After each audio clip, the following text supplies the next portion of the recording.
ఇటుక బీజేపీ నాయకురాలు ప్రభా గౌడ్తో మాట్లాడదాం. ప్రభా గారు, బీజేపీ కర్ణాటక ఎంపీ తేజస్వి సూర్య మొన్న పార్లమెంట్ సెషన్స్లో ఆయన మాట్లాడినటువంటి వ్యాఖ్యలు ఈరోజు కేసీఆర్ చాలా అంటే సీరియస్గా తీసుకున్నారు. ఆయన ఎందుకు అంత సీరియస్గా ఆయన మాట్లాడాల్సి వచ్చింది అంటే, తెలంగాణ ఏర్పాటును బ్రిటిష్ వాళ్ళు ఇండియా పాకిస్తాన్ను విడదీసిన దానికంటే దారుణంగా ఉంది అని అంత దారుణమైన కామెంట్స్ చేయడము, తెలంగాణ ఏర్పాటును దేశ విభజనతో పోల్చడం, ఇది ఎంత కర్కశం కదా, తెలంగాణ ప్రజలను అవమానించడం కాదా అని అడుగుతున్నారు. అక్కడ కనుక బీఆర్ఎస్ ఎంపీలు ఉండుంటే పరిస్థితి వేరేలాగా ఉండేది అని ఆయన చెప్తున్నారు. అంటే బీజేపీకి ఇప్పుడిప్పుడే తెలంగాణలో ఓటు బ్యాంకు కూడా పెరుగుతోంది.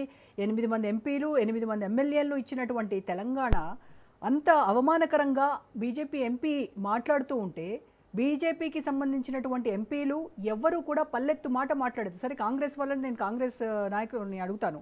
సో ఎందుకు అంటే అంత అవమానిస్తుంటే కూడా చూస్తూ ఊరుకోవాల్సినటువంటి అంత అగత్యం ఎందుకు పట్టింది? ఆయన మాట్లాడడం అనేది ఉద్దేశించింది అది వేరే విషయం. అది ఎట్లా అంటే, ఏదైతే పాకిస్తాను మనకి ఇక్కడ తెలంగాణ జరిగినప్పుడు చాలా మంది చనిపోవడం జరిగింది. ఆ చనిపోవడం దాన్ని ఆయన అట్లా మాట్లాడారు తప్ప గాని, దాన్ని వేరే విధంగా మనందరం కూడా తీసుకునే పరిస్థితి ఈరోజు చూస్తున్నాం, ఛానల్స్ లో గానీ బయట కూడా. ఆ విభజన అనేది అట్లా అంటే చాలా మంది చనిపోయారు, ఇంతమంది చనిపోతే తప్ప గాని తెలంగాణ ఇవ్వరా, ఎంతమంది చనిపోతే తప్ప గానీ అక్కడ పాకిస్తాన్ లో అది జరగలేదా అన్నది ఆయన ఎగ్జాంపుల్ గా చెప్పాడు. కానీ దాన్ని వేరే ఉద్దేశంతో అనేది ప్రతి ఒక్కరూ ఈరోజు తీసుకుంటున్నారు. అదే ఈవెన్ మా ఎంపీలు కూడా, అరవింద్ గారు కానీ వీళ్ళందరూ గురించి చెప్పేది కూడా క్లియర్ గా అదే పాయింట్. చాలా మంది ప్రాణ త్యాగాలు చేశారు. ఈవెన్ ఇప్పుడు తెలంగాణ ఉద్యమంలో ఎంతమంది చనిపోయారు మీరు చెప్పండి, ఎంతో మంది చనిపోయారు. వాళ్ళందరికీ కూడా ఈ రోజున ఏమైనా విలువ ఇస్తున్నారా?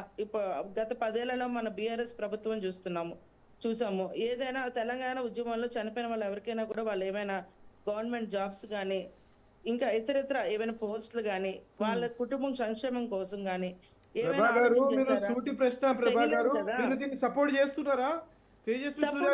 ఆయన విభజన అనేది మీకు అర్థం కావట్లేదు. ఆయన విభజన ఎంతమంది చనిపోయిన తర్వాత చెప్పండి. మీరు ఫస్ట్ పాయింట్ తెలుసుకోండి. ఆయన ఏం మాట్లాడారో నేర్చుకోండి. ఇక్కడ చాలా మంది చనిపోయారు, మీరు చెయ్యలేదు అని చెప్పారు, మాట్లాడారు. అంతకుమించి అడుగుదాం. ఇప్పుడు నేను చెప్పేది అదే కండి. ఇప్పుడు ఆయన ఎంతమంది చనిపోయారు, అక్కడ విభజన చేసినప్పుడు కూడా చాలా మంది చనిపోయారు. నుమాన్ గారు అడిగేది ఒకటే, ప్రభా గారు చెప్పండి మీరు.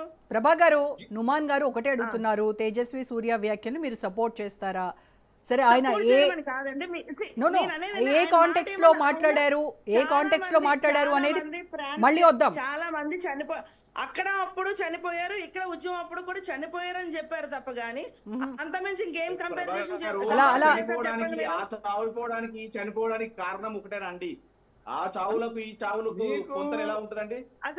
తెలంగాణ సాధన కోసం, తెలంగాణ ఉద్యమం కోసం చనిపోయడానికి పాకిస్తాన్ టెర్రరిస్టులకు మీరు దాచుకోవడం చెప్పండి. ఆ చావులకు ఈ చావులకు సంబంధం ఎలా ఉంటదండి? మీరు దాచుకోవడం ఉన్నారు. మీరు ఎట్లా అనుకుంటారు? మీరేమో బీఆర్ఎస్ పార్టీకి సతీష్ ఒక్క నిమిషం, కులాల మీద మతాల పేరుతో ఓట్లు గడించడం తప్ప మీరు ఏమైనా చేస్తున్నారా? మీరు 8 మంది ఎంపీలు ఏం చేస్తూ ఉన్నారంటే, బీజేపీ వాళ్ళకి 8 మంది ఎంపీలు తెలంగాణ ప్రజలు గెలిపిస్తా ఉన్నారు. ఏం చేస్తా ఉన్నారు? తెలంగాణ సమాజాన్ని సతీష్ గారు ఒక్క నిమిషం, తెలంగాణ ఉద్యమకారులు ఎంతో మంది తెలంగాణ ఉద్యమకారులు, పిల్లలు, పెద్దలు తెలంగాణ కొట్లాడితే సతీష్ గారు ప్రభా గారు, మీరిద్దరు ఆర్గ్యూ చేసుకోవడం కాదు. ఒక్క నిమిషం వినండి, ఒక్క నిమిషం. ఎంతకాలం ప్రజలు గుర్తుకు రాలేదు ఆయనకి.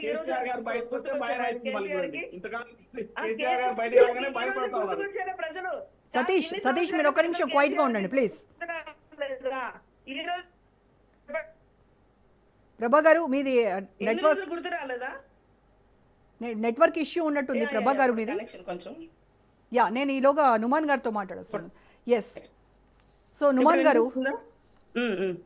కాదండి, ఇన్ని సంవత్సరాలు ప్రజల బాధ అవసరం లేదు, ప్రజలు ఎలా చనిపోయినా పర్వాలేదు అని చెప్పి కేసీఆర్ గారు ఫామ్ హౌస్ లో కూర్చొని ఉన్నారు. ఈ రోజు ఆయన అవునండి. బయటకు వచ్చి మేము ఫామ్ ప్రజల హౌస్ కోసం లో మాట్లాడుతుంటే మీరున్నారండి. విట్టు ఇవాళ ప్రజల పక్షాన కొట్లాడింది మేమే, నిరుద్యోగుల పక్షాన కొట్లాడింది మేమే, రైతుల పక్షాన రుణమాఫీ గురించి కొట్లాడింది మేమే. ప్రతి ఒక్క సంపన్న వర్గాలు మా తెలంగాణ భవన్కి వచ్చి కానీ మీ బీజేపీ ఆఫీస్ తోడు రాలేదండి. బీజేపీ వాళ్ళకి కావాల్సింది ఏంది? ఇప్పుడు నాకు ఒక విషయం అర్థం కావట్లేదు ఇక్కడ. ఒక నిమిషం గమ్మున కూర్చున్నాం తప్ప.